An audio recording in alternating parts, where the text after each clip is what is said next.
ओम शांति। आज बाप दादा के 30 नवंबर 2020 के ईश्वरीय महावाक्य हैं। मीठे बच्चे, तन मन धन अथवा मनसा वाचा कर्मणा ऐसी सर्विस करो जो 21 जन्मों का बाप से एवजा मिले, परंतु सर्विस में कभी आपस में अनबनी नहीं होनी चाहिए। प्रश्न, ड्रामा अनुसार बाबा जो सर्विस करा रहे हैं उसमें और तीव्रता लाने की विधि क्या है? उत्तर, आपस में एक मत हो, कभी कोई खिटखिट ना हो। अगर खिटखिट होगी तो सर्विस क्या करेंगे? इसलिए आपस में मिलकर संगठन बनाए राय करो, एक दो के मददगार बनो। बाबा तो मददगार है ही, परंतु हिम्मते बच्चे मदद दे बाप।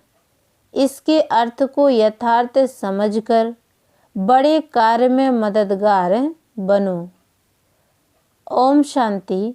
मीठे मीठे बच्चे यहाँ आते हैं रूहानी बाप के पास रिफ्रेश होने। जब रिफ्रेश होकर वापस जाते हैं तो ज़रूर जाकर कुछ करके दिखलाना है। एक एक बच्चे को सर्विस का सबूत देना है। जैसे कोई बच्चे कहते हैं हमारी सेंटर खोलने की दिल है, गांवों में भी सर्विस करते हैं ना। तो बच्चों को सदैव यह ख्याल रहना चाहिए कि हम मनसा वाचा कर्मणा तन मन धन से ऐसी सर्विस करें जो भविष्य 21 जन्मों का एवजा बाप से मिले। यही होना है। हम कुछ करते हैं, कोई को ज्ञान देते हैं, सारा दिन ये ख्यालात आने चाहिए भल सेंटर खोलें, परंतु घर में स्त्री पुरुष की अनबनी नहीं होनी चाहिए, कोई घमसान नहीं चाहिए। सन्यासी लोग घर के घमसान से निकल जाते हैं, डोंट केयर कर चले जाते हैं, फिर गवर्नमेंट उनको रोकती है। क्या वह तो सिर्फ पुरुष ही निकलते हैं? अभी कोई माताएं निकलती हैं जिनका कोई धनी धोड़ी नहीं होता है या बैराग गा जाता है, उन्हों को भी वो सन्यासी पुरुष लोग बैठ सिखलाते हैं। उन द्वारा अपना धंधा करते हैं, पैसे आदि सारे उनके पास रहते हैं। वास्तव में घर बार छोड़ा तो फिर पैसे रखने की दरकार नहीं रहती। तो अब बाप तुम बच्चों को समझा रहे हैं, हर एक की बुद्धि में आना चाहिए। हमको बाप का परिचय देना है। मनुष्य तो कुछ नहीं जानते, बेसमझ है।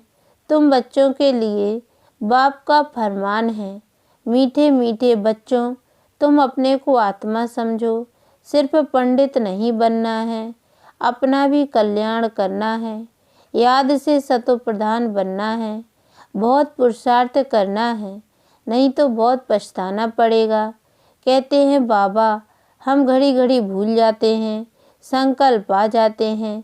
बाबा कहते हैं वह तो आएंगे ही, तुमको बाप की याद में रह सतो प्रधान बनना है।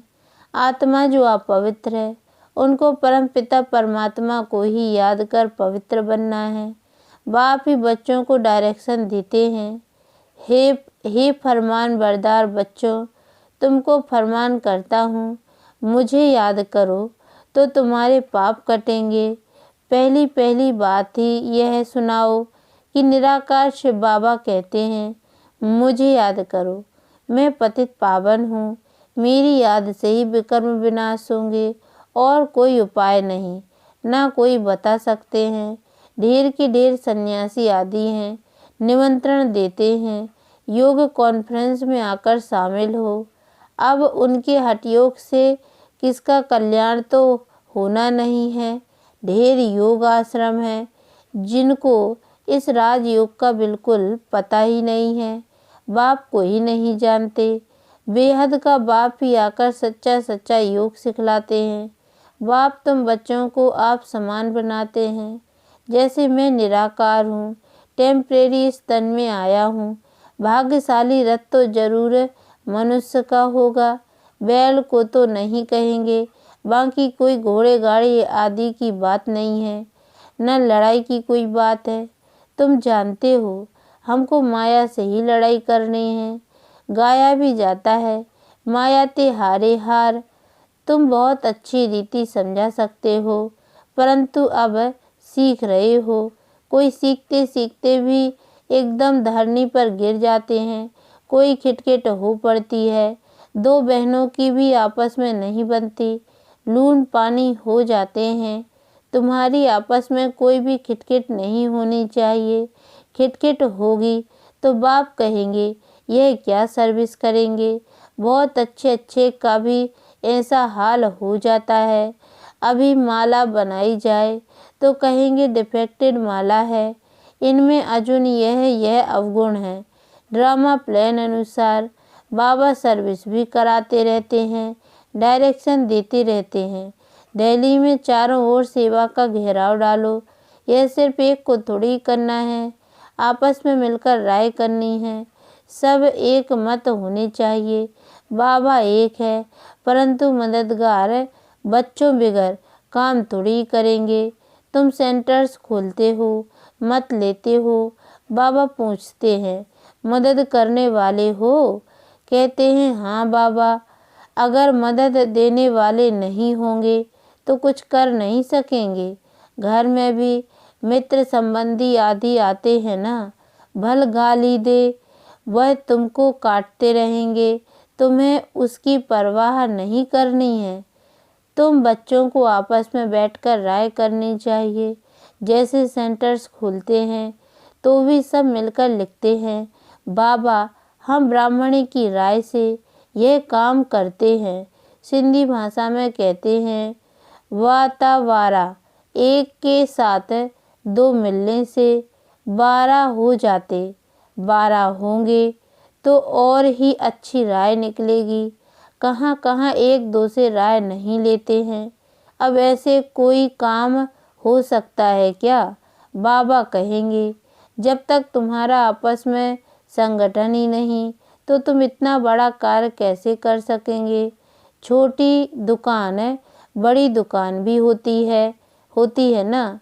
आपस में मिलकर संगठन करते हैं। ऐसे कोई नहीं कहते बाबा आप मदद करो, पहले तो मददगार बनाने चाहिए। फिर बाबा कहते हैं हिम्मते बच्चे मदद दे बाप, पहले तो अपने मददगार बनाओ। बाबा हम इतना करते हैं, बाकी आप मदद दो। ऐसे नहीं, पहले आप मदद करो। हिम्मते मर्दा, उनका भी अर्थ नहीं समझते। पहले तो बच्चों की हिम्मत चाहिए। कौन कौन क्या मदद देते हैं, पोता मेल सारा लिखेंगे। फलाने फलाने यह मदद देते हैं, कायदे से लिख कर देंगे। बाकी ऐसे थोड़ी एक एक कहेंगे हम सेंटर खोलते हैं मदद दो। ऐसे तो बाबा नहीं खोल सकता है क्या? लेकिन ऐसे तो नहीं हो सकता, कमेटी को आपस में मिलना होता है। तुम्हारे में भी नंबरवार है ना। कोई तो बिल्कुल कुछ भी नहीं समझते, कोई बहुत हर्षित होते रहते हैं। बाबा तो समझते हैं इस ज्ञान में बहुत खुशी रहनी चाहिए। एक ही बाप टीचर गुरु मिलता है तो खुशी होनी चाहिए ना। दुनिया में यह बातें कोई नहीं जानते। शिव बाबा ही ज्ञान का सागर, पतित पावन, सर्व का सद्गति दाता है। सबका फादर भी एक है, यह और कोई की बुद्धि में नहीं है। अभी तुम बच्चे जानते हो, वही नॉलेजफुल लिबरेटर गाइड है। तो बाप की मत पर चलना पड़े, आपस में मिलकर राय करनी है, खर्चा करना है। एक की मत पर तो नहीं चल सकते, मददगार सब चाहिए। यह भी बुद्धि चाहिए ना। तुम बच्चों को घर घर में मैसेज देना है, पूछते हैं शादी में निमंत्रण मिलता है, जाएं? बाबा कहते हैं क्यों नहीं जाओ, जाकर अपनी सर्विस करो, बहुतों का कल्याण करो। भाषण भी कर सकते हो, मौत सामने खड़ा है। बाप कहते हैं माँ में कम याद करो, यहाँ सब पाप आत्माएं हैं। बाप को ही गाली देते रहते हैं, बाप से तुमको बेमुख कर देते हैं। गायन भी है, विनाश काले विपरीत बुद्धि। किसने कहा? बाप ने खुद कहा है, मेरे से प्रीत बुद्धि नहीं है, विनाश काले विपरीत बुद्धि है। मुझे जानते ही नहीं, जिनकी प्रीत बुद्धि है, जो मुझे याद करते हैं वही विजय पाएंगे। भल प्रीत है परंतु याद नहीं करते हैं तो भी कम पद पा लेंगे। बाप बच्चों को डायरेक्शन देते हैं, मूल बात सबको मैसेज देना है। बाप को याद करो तो पावन बन, पावन दुनिया का मालिक बनो। ड्रामा अनुसार बाबा को लेना भी बूढ़ा शरीर पड़ता है। वानप्रस्थ में प्रवेश करते हैं। मनुष्य वानप्रस्थ अवस्था में ही भगवान से मिलने के लिए मेहनत करते हैं। भक्ति में तो समझते हैं जब तक आदि करना, यह सब भगवान से मिलने के रास्ते हैं। कब मिलेगा वह कुछ पता नहीं। जन्म जन्मांतर भक्ति करते आए हैं, भगवान तो कोई को मिलता ही नहीं। यह नहीं समझते बाबा आएंगे ही तब, जब पुरानी दुनिया को नया बनाना होगा। रचयिता बाप ही है, चित्र तो है परंतु त्रिमूर्ति में शिव को नहीं दिखाते। शिव बाबा बगैर ब्रह्मा विष्णु शंकर दिखाए हैं, जैसे गला कटा हुआ है। बाप के बगैर निधन के बन पड़ते हैं। बाप कहते हैं, मैं आकर तुमको धन का बनाता हूँ। 21 जन्म तुम धन के बन जाते हो, कोई तकलीफ नहीं रहती। तुम भी कहेंगे जब तक बाप नहीं मिला है तो हम भी बिल्कुल निधन के तुच्छ बुद्धि थे। पतित पावन कहते हैं परंतु वह कब आएंगे यह नहीं जानते। पावन दुनिया है ही नई दुनिया। बाप कितना सिंपल समझाते हैं, तुमको भी समझ में आता है। हम बाप के बने हैं, स्वर्ग के मालिक जरूर बनेंगे। शिव बाबा है बेहद का मालिक है। बाप ने ही आकर सुख शांति का वर्षा दिया था। सतयुग में सुख था, बाकी सब आत्माएं शांति धाम में थीं। अभी इन बातों को तुम समझते हो। शिव बाबा क्यों आया होगा? जरूर नई दुनिया रचने, पतित को पावन बनाने आए होंगे। ऊंच कार्य किया होगा। मनुष्य बिल्कुल घोर अंधियारे में है। बाप कहते हैं, यह भी ड्रामा में नूंद है। तुम बच्चों को बाप बैठ जगाते हैं। तुमको अभी सारे ड्रामा का पता है, कैसे नई दुनिया फिर पुरानी होती है। बाप कहते हैं, और सब कुछ छोड़ एक बाप को याद करो। हमको कोई से नफरत नहीं आती, यह समझाना पड़ता है। ड्रामानुसार माया का राज्य भी होना है। अब फिर बाप कहते हैं, मीठे मीठे बच्चों, अब यह चक्र पूरा होता है।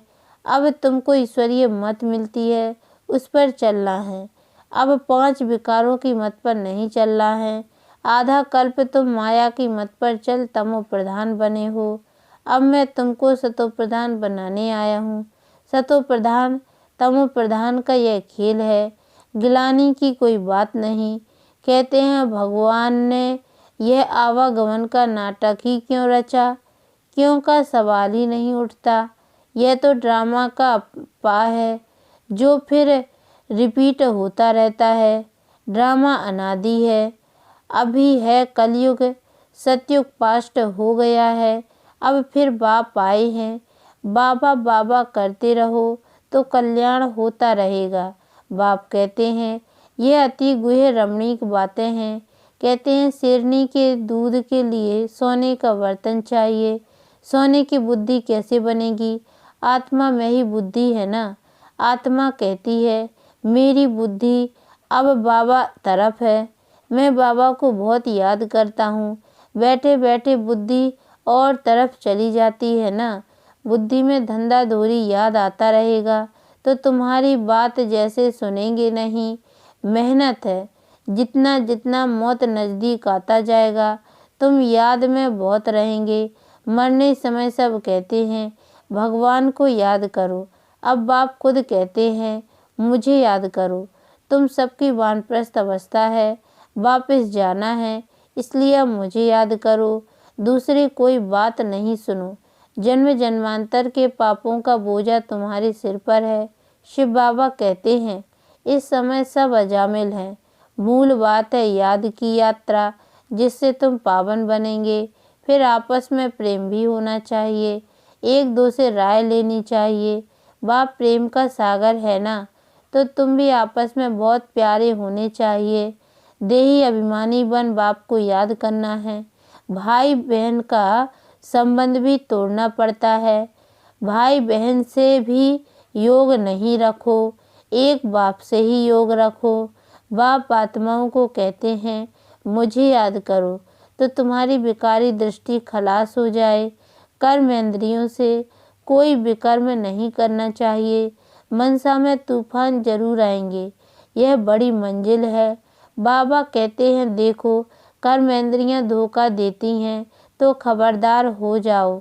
अगर उल्टा काम कर लिया तो खलास। चढ़े तो चाखे बैकुंठ का मालिक। मेहनत के सिवाय थोड़ी कुछ होता है, बहुत मेहनत है। देह सहित देह के कोई को तो बंधन नहीं है तो भी फंसे रहते हैं। बाप की श्रीमत पर नहीं चलते हैं। लाख दो हैं, भल बड़ा कुटुंब है तो भी बाबा कहेंगे जास्ती धंधे आदि में नहीं फंसो। वानप्रस्थी बन जाओ, खर्चा आदि कम कर लो। गरीब लोग कितना साधारण चलते हैं, अभी क्या क्या चीज़ें निकली हैं, बात मत पूछो। खर्चा ही खर्चा साहूकारों का चलता है, नहीं तो पेट को क्या चाहिए, एक पाव आटा बस। अच्छा मीठे मीठे सिक्के लदे बच्चों प्रति माता पिता बाप दादा का याद प्यार और गुड मॉर्निंग। रूहानी बाप की रूहानी बच्चों को नमस्ते, और हम रूहानी बच्चों की ओर से भी रूहानी माता पिता बाप दादा को याद प्यार और गुड मॉर्निंग बाबा नमस्ते। धारणा के लिए मुख्य सार। पहली पॉइंट, आपस में बहुत बहुत प्यारे बनना है, लेकिन भाई बहन से योग नहीं रखना है। कर्मेंद्रियों से कोई भी विकर्म नहीं करना है। दूसरी पॉइंट है, एक ईश्वरीय मत पर चलकर सतो प्रधान बनना है। माया की मत छोड़ देनी है। आपस में संगठन बहुत मजबूत करना है, एक दो के मददगार बनना है। वरदान, अमृत बेले का महत्व जानकर खुले भंडार से अपनी झोली भरपूर करने वाले तकदीरवान भव। अमृत बेले वरदाता भाग्य विधाता से जो तकदीर की रेखा खिंचवाने चाहो खिंचवा लो, क्योंकि उस समय भोले भगवान के रूप में लवफुल हैं। इसलिए मालिक बनो और अधिकार लो। खजाने पर कोई भी ताला चाबी नहीं है। उस समय सिर्फ माया के बहानेबाजी को छोड़ एक संकल्प करो कि जो भी हूँ, जैसी भी हूँ, आपकी हूँ। मन बुद्धि बाप के हवाले कर तख्त नसीन बन जाओ तो बाप के सर्व खजाने अपने खजाने अनुभव होंगे। स्लोगन है, सेवा में यदि स्वार्थ मिक्स है तो सफलता भी मिक्स हो जाएगी। इसलिए निस्वार्थ सेवाधारी बनो। ओम शांति।